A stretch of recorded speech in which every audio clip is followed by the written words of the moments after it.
2024 के चुनावों का आगाज हो चुका है। देश के प्रधानमंत्री नरेंद्र मोदी से लेकर सूबे के मुख्यमंत्री लगातार रैलियां कर रहे हैं। ऐसे में हमारे साथ जाटों के कद्दावर नेता, प्रदेश के गन्ना मंत्री चौधरी लक्ष्मीनारायण हमारे साथ हैं। उन्हीं से हम बात करेंगे कि वो पूरे चुनाव को किस तरीके से देखते हैं, क्योंकि मथुरा में चुनाव 26 अप्रैल को होना है, लेकिन प्रथम चरण के चुनाव के लिए भी मंत्री जी लगातार जो जाट बाहुल क्षेत्र है वहाँ पर जा रहे हैं, प्रचार कर रहे हैं, प्रसार कर रहे हैं।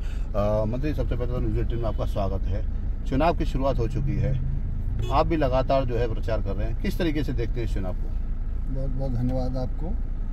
देखिए, पश्चिम उत्तर प्रदेश की 8 सीटों पर ये पहला चरण चुनाव का हो रहा है उत्तर प्रदेश में। मुझे मथुरा, गाजियाबाद, कैराना, सहारनपुर जाने का मौका मिला है। जहाँ जहाँ पार्टी ज़रूरत समझती है वहाँ हमें भेजती है। मैं ये कह सकता हूँ कि इतना उत्साह है, और ख़ास तौर से जब से जयंत जी का रालोद का गठबंधन हुआ है, तब से पश्चिम उत्तर प्रदेश में किसी प्रकार की कोई दरार है ही नहीं। निश्चित रूप से भारी बहुमत से हमारे प्रत्याशी विजयी हुए। जी, देखिए, बसपा के आकाश आनंद आए थे, नेशनल कोऑर्डिनेटर। उन्होंने जो मुख्यमंत्री की फ्री राशन सेवा है उस पर उन्होंने निशाना साधा और कहा कि उन्होंने आपके साथ धोखा किया है। क्या कहेंगे इस सब को लेकर? चलते रहिए। देखिए, अब मैं उनके बारे में कोई टिप्पणी इसलिए नहीं करना चाहता क्योंकि अभी वो मैच्योर पॉलिटिशियन नहीं है, इसलिए इस तरह की बात करते हैं।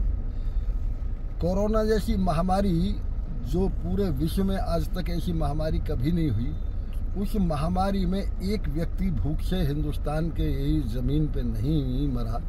चलते रहिए। और एक गरीब आदमियों को लगातार 4 वर्ष से मुफ्त राशन दिया जा रहा है। आगे आने वाले 5 वर्षों में, जैसा प्रधानमंत्री जी ने कहा है, और दिया जाएगा। मैं ये कहता हूँ कि वास्तव में ये गरीबों का भला चाहते ही नहीं है, इसलिए इन्होंने इस तरह की बात कही है। उन्हें सोच समझ के ये बात कहनी चाहिए, क्यों सबसे ज़्यादा तो उन्हीं के मतदाताओं को लाभ मिल रहा है। मंत्री जी, अगर बात करें तो उन्होंने एक बहुत बड़ी बात कही, जिस तरीके से आप लोग कहते हैं कि हमने सनातन का झंडा ऊंचा किया है, राम मंदिर बनवाया जो काम 500 सालों से नहीं हुआ था। उन्होंने कहा मंदिर से कहीं पेट नहीं भरता है। देखिए, जिसकी किसी प्रकार की धार्मिक आस्था की बात न हो, मैं उससे क्या कहूँ, उन्हें अपने भुआ के कारनामे देख लेने चाहिए कि जिन्होंने इतना पत्थर लगवा दिया और अनेक प्रकार की मूर्तियाँ भी लगवाई, ये कम से कम उनसे तो सबक ले लेते। ये तो यहाँ अयोध्या में मंदिर बना, एक महीने में 95 लाख आदमी आ रहा है, जो केवल धार्मिक आस्था ही नहीं, एक रोजगार का बहुत बड़ा साधन है। लेकिन उनकी भुआ ने जो निर्माण कराए वो तो रोजगार के साधन भी नहीं है, वो तो केवल पत्थर ही खड़े हैं। इसलिए इस तरह की टिप्पणी करना उचित नहीं है। मुस्लिम वोटरों को लुभाने के लिए आकाश आनंद ने कहा कि मंदिर बनाए, अच्छी बात हो सकती है, लेकिन बाबरी मस्जिद बनेगी तो हम मानेंगे कि सभी धर्मों का विकास हो रहा है। देखिए, वो धर्म की परिभाषा नहीं जानते। धर्म की परिभाषा ये नहीं है। ये जब से धर्मनिरपेक्ष शब्द चला है, वो हिंदुस्तान की राजनीति में, तब से उसने अनभिज्ञता पैदा कर दी है। जिसकी जिस धर्म में आस्था है वो उसी धर्म में, वो अपनी भुआ के उनको मकानों वो बनवाए हुए उन्हें इमारतों को देखें, उन्हें बौद्ध स्तूप बनवा रखे हैं, उन्होंने अपने पूर्वजों के भी मूर्तियां लगा रखी हैं। तो जिसकी जैसी आस्था है उन पे तो किसी ने टिप्पणी नहीं की। तो जिसकी जैसे आस्था है, आज पूरी दुनिया में भगवान राम का मंदिर एक केवल हिंदू धर्म की आस्था का सवाल नहीं है, ये हिंदू संस्कृति की पहचान है। हिंदुस्तान की पहचान भगवान राम की वजह से है, भगवान कृष्ण की वजह से है।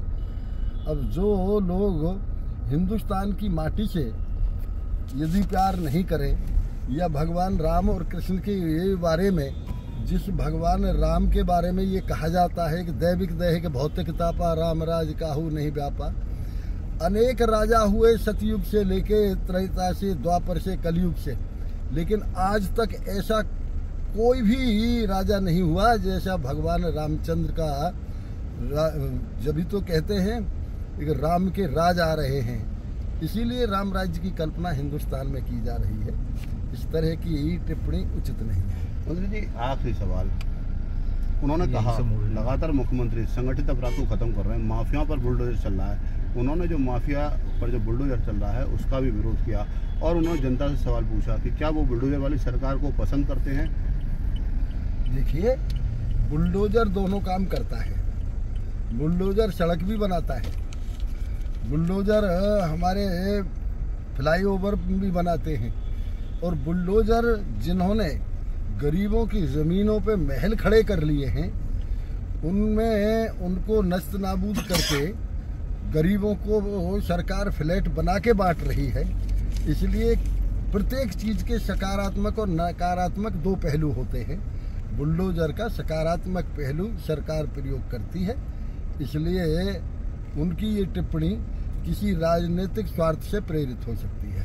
मंत्री जी, प्रथम चरण के चुनाव में आप लगातार प्रचार कर रहे हैं, जाट बहुल इलाकों में जा रहे हैं, संगीत सोम और वालियान दोनों के बीच में कुछ मनमुटाव की बातें आ रही हैं, बयानबाजी भी सामने आई है। किस तरीके से कमल खिलेगा? देखिए, कमल खिलेगा, बहुत जोरदारी से खिलेगा। और मैं वैसे हम भारतीय जनता पार्टी जातवाद की राजनीति नहीं करती है, लेकिन जब आपने जाट जाति के लिए कहा है तो मैं ये कह सकता हूँ, जितनी वोट श्रद्धेय चौधरी चरण सिंह किसानों के मसीहा के को मिली होगी, उससे ज़्यादा वोट अब के भारतीय जनता पार्टी को पश्चिम उत्तर प्रदेश में जाटों की मिलेंगी। तो क्या माना जाए, एक बार फिर 400 पार? निश्चित रूप से, कोई संदेह नहीं है, एक बार फिर 400 पार। लगातार विपक्ष हमलावर है, भारतीय जनता पार्टी को झूठ की पार्टी बताता है, अखिलेश यादव तमाम निशाना साध रहे हैं। अब अखिलेश यादव जी के बारे में मैं इतना ही कह सकता हूँ, वो तो स्वयं इंजीनियर हैं, बुद्धिजीवी हैं। जब वो पूरा विश्व कह रहा है कि भारतवर्ष की आर्थिक स्थिति कोरोना में, जहाँ पूरी दुनिया की आर्थिक स्थिति डगमगा गई, वहाँ भारतवर्ष की आर्थिक स्थिति लगातार ऊपर बढ़ रही है और हम विकास की ओर बढ़ रहे हैं। ये इंफ्रास्ट्रक्चर, सारी सड़कें दुनिया को दिखाई देती है। जिस हिंदुस्तान में 40 किलोमीटर की रेल चला करती थी, आज 200 किलोमीटर की रेल चल रही है। तो आप थे प्रदेश के कद्दावर मंत्री चौधरी लक्ष्मीनारायण, जिनका दावा है कि देश के प्रधानमंत्री नरेंद्र मोदी जिस संकल्प के साथ भारत को विकसित यात्रा की ओर ले जा रहे हैं, विकसित भारत की ओर ले जा रहे हैं, वह संकल्प 400 के साथ पूरा होगा और एक बार फिर जिस तरीके से जो जाट वोट है वो भर कर उनको मिलेगा। नितिन गौतम, न्यूज़ 18, मथुरा।